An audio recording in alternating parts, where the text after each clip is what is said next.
अगर हमें और भी अच्छे वीडियो आपके लिए लाने हैं तो हमें आपके समर्थन की बहुत जरूरत है। इसके लिए कृपया इस वीडियो को लाइक करें। आपके द्वारा दी गई लाइक हमें बहुत प्रोत्साहन देती है। अब बिना देर किए चलिए कहानी शुरू करते हैं। चेन्नई शहर के एक नगर क्षेत्र में एक सुंदर 2 मंजिला घर था। इस घर को हाल ही में रामकृष्ण और उनकी पत्नी कुमारी ने खरीदा था। उनके 2 बच्चे थे, 16 साल का बेटा विष्णु और 12 साल की बेटी दिव्या। रामकृष्ण एक सॉफ्टवेयर इंजीनियर थे और कुमारी एक स्कूल टीचर थी। उन्होंने कई सालों की मेहनत के बाद इस घर को खरीदा था। घर की कीमत बहुत कम होने के कारण वे बहुत खुश थे, लेकिन उन्हें नहीं पता था कि इस घर का एक भयानक इतिहास है। स्थानीय लोग इस घर को भूतों का घर कहते थे। पहले के मालिक राजेश और उनका परिवार इस घर में अजीब तरीके से मर गया था, लेकिन यह बात रामकृष्ण के परिवार को नहीं बताई गई थी। मार्च के महीने में एक शुभ मुहूर्त में वे इस घर में शिफ्ट हो गए। पहले हफ्ते में सब कुछ ठीक रहा। बच्चे नए स्कूल में ढल रहे थे। रामकृष्ण घर से ही ऑफिस का काम कर रहे थे और कुमारी पास के एक स्कूल में पढ़ाने लगी थी। लेकिन दूसरे हफ्ते से अजीब घटनाएं शुरू हो गईं। रात के समय छत से कदमों की आवाजें आती थीं। शुरू में उन्होंने इसे नजरअंदाज किया, यह सोचकर कि शायद चूहे या हवा से सामान हिलने की आवाज होगी। एक रात मध्य रात्रि में कुमारी को रसोई से बर्तनों और कपों के हिलने की आवाज सुनाई दी। वह तुरंत जाग गई और रसोई में गई, लेकिन वहां सब शांत था। उसने अपने पति रामकृष्ण को जगाकर यह बात बताई, लेकिन उन्होंने इसे सपना समझकर फिर से सो गए। कुछ देर बाद कुमारी भी सो गई। अगले दिन सब सामान्य रहा, लेकिन उस शाम को जब दिव्या अपने कमरे में होमवर्क कर रही थी, उसे कमरे में अचानक ठंडक और एक अजीब सी सड़ांध भरी गंध महसूस हुई। यह गंध इतनी तेज थी कि उसे लगा कि यह उसके आसपास मंडरा रही है। कुछ देर तक उसने इधर उधर देखा, लेकिन कुछ नहीं दिखा। फिर अचानक उसे लगा कि कोई उसके पास बैठा है और उसके बाल खींच रहा है। वह डर के मारे चीखते हुए कमरे से बाहर भागी और अपनी मां को बताया। कुमारी ने कमरे में जाकर देखा तो सब सामान्य था, लेकिन उसे भी वही अजीब गंध महसूस हुई। उसने कमरे की खिड़कियां खोलकर साफ सफाई की, जिससे गंध कम हो गई। उसने सोचा कि शायद पुराने घर में ऐसा होना स्वाभाविक है। कुछ दिन तक सब ठीक रहा, लेकिन फिर विष्णु को भी अपने कमरे में अजीब अनुभव होने लगे। रात में उसे लगता था कि कोई उसके बिस्तर पर बैठ रहा है और चादर खींच रहा है, लेकिन जब वह लाइट जलाता तो कोई नहीं दिखता। उसने यह बात अपने माता पिता को बताई, लेकिन उन्होंने कहा कि नया घर होने के कारण ऐसा लग रहा होगा। एक रात रामकृष्ण देर तक जाग रहे थे। मध्य रात्रि में करीब 2 बजे उन्हें बच्चों के रोने की आवाज सुनाई दी। पहले तो उन्होंने इसे नजरअंदाज किया, लेकिन जब आवाज तेज हुई तो उन्होंने गौर किया कि यह उनके बच्चों की आवाज नहीं थी। यह एक डरावनी और दर्द भरी आवाज थी। रामकृष्ण ने हिम्मत करके घर के सारे कमरे चेक किए। उनके बच्चे अपने कमरों में आराम से सो रहे थे, लेकिन रोने की आवाज ऊपरी मंजिल से आ रही थी। जब वह वहां गए तो उन्हें एक छोटे लड़के की परछाई दिखी, जिससे रोने की आवाज आ रही थी।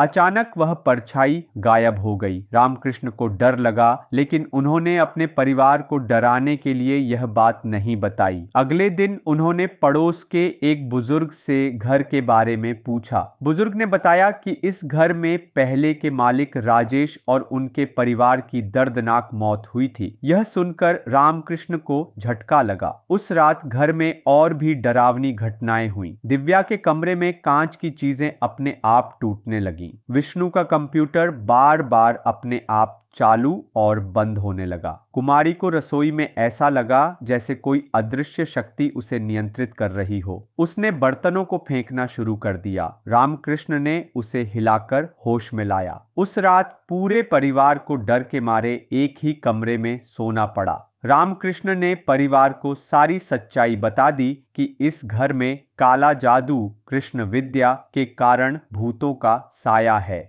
कुमारी ने तुरंत घर छोड़ने की बात कही, लेकिन रामकृष्ण ने बताया कि उनकी सारी जमा पूंजी इस घर में लग चुकी है। अगले दिन रामकृष्ण ने एक होटल में कमरा लिया और बच्चों को अपने रिश्तेदार विजय कुमार के पास भेज दिया। वहां से उन्होंने इंटरनेट पर काला जादू और भूतों को भगाने के बारे में जानकारी ढूंढी। उन्हें श्री विद्या शास्त्री नाम के एक गुरु का पता चला जो तंत्र मंत्र और काला जादू में माहिर थे। रामकृष्ण ने उनसे संपर्क किया और सारी बात बताई। गुरु ने कहा कि यह बहुत खतरनाक स्थिति है और वे तुरंत आकर मदद करेंगे। उस शाम गुरु होटल पहुंचे। उन्होंने रामकृष्ण और कुमारी से सारी घटनाएं सुनी और कहा कि यह काला जादू बहुत शक्तिशाली है। यह न केवल राजेश के परिवार को प्रभावित कर रहा है बल्कि इस घर में आने वाले हर परिवार को नुकसान पहुंचाएगा। गुरु ने सुझाव दिया कि बच्चों को रिश्तेदारों के पास छोड़कर वे घर में जाकर उन शक्तियों से बात करें। उस रात कुमारी ने अपने भाई विजय को फोन करके बच्चों को कुछ दिन उनके पास रखने को कहा। अगले दिन रामकृष्ण, कुमारी और गुरु घर में गए। गुरु ने अपने साथ रुद्राक्ष माला, पवित्र भस्म और शक्तिशाली यंत्र लाए थे। घर में घुसते ही माहौल बदल गया। ठंडी हवा और एक बुरी गंध महसूस होने लगी। गुरु ने मंत्र पढ़ना शुरू किया। अचानक कमरे में तेज आवाजें, कांच टूटने की आवाज और चीजों के हिलने की घटनाएं होने लगी। गुरु ने जोर से पूछा, क्या कोई यहाँ है? एक छोटे लड़के की परछाई दिखी और उसने कहा, मैं राजू हूँ, राजेश का बेटा। उसने बताया कि उनके परिवार को काला जादू के कारण बंधक बनाया गया है। यह जादू कृष्ण नाम के व्यक्ति ने करवाया था जो राजेश का व्यापारिक साथी था।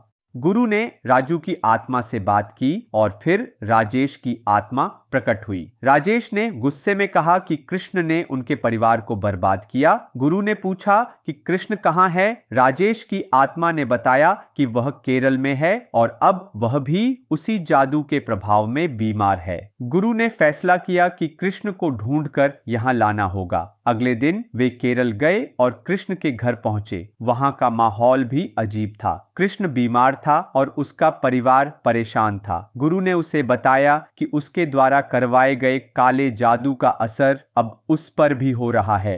अगर वह इसे रद्द नहीं करेगा तो उसका परिवार भी नष्ट हो जाएगा। कृष्ण डर गया और अपनी गलती स्वीकार की। उसने बताया कि उसने राजेश के साथ व्यापार में हुए नुकसान के गुस्से में बांग्लादेश के एक बाबा जी से काला जादू करवाया था। उसे नहीं पता था कि इसका इतना भयानक परिणाम होगा। वह चेन्नई चलने को तैयार हो गया। चेन्नई पहुंचकर वे घर में गए। वहां फिर से डरावनी घटनाएं शुरू हो गईं। कृष्ण ने डरते हुए माफी मांगी और काला जादू रद्द करने की कोशिश की। गुरु ने उसकी मदद की और मंत्र पढ़े। अचानक एक तेज हवा चली, रोशनी चमकी और घर कांपने लगा। कुछ ही पलों में सब शांत हो गया। एक शांति भरी रोशनी ने घर को भर दिया। गुरु ने कहा कि राजेश का परिवार मुक्त हो गया है। कृष्ण ने माफी मांगी और अपने परिवार के पास केरल लौट गया। रामकृष्ण और कुमारी ने अपने बच्चों को वापस बुलाया। गुरु को धन्यवाद और कुछ पैसे देकर सम्मान के साथ विदा किया। इस घटना से सीख मिलती है कि बिना पूरी जानकारी के कोई भी चीज, खासकर घर, नहीं खरीदना चाहिए। काला जादू जैसी चीजों का इस्तेमाल बहुत खतरनाक होता है। कृपया इस घटना पर अपनी राय नीचे कमेंट्स में लिखें। अगर आपको यह वीडियो पसंद आया तो लाइक और शेयर करें। ऐसी और रियल हॉरर स्टोरीज के लिए हमारे चैनल को अभी सब्सक्राइब करें।